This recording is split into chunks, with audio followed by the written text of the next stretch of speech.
تیسرا سوال یہ، عورتوں پر جنات کا اثر زیادہ کیوں ہوتا ہے؟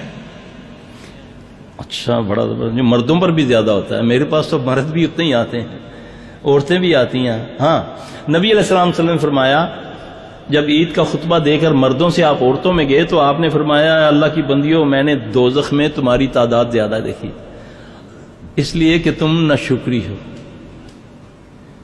کوئی نہ کوئی تو ہے نا. دوسری بات کہ ان کو ذوف ہے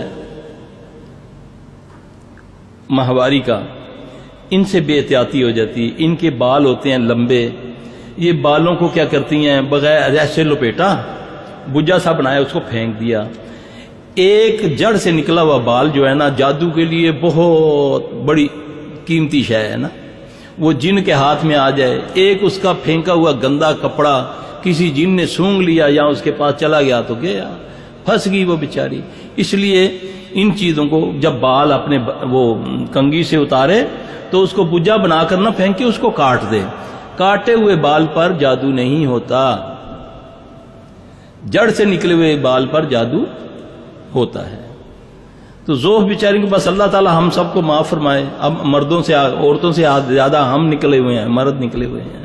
وہ بیچاری تو عورت ہو کر پھنس گئی. بچے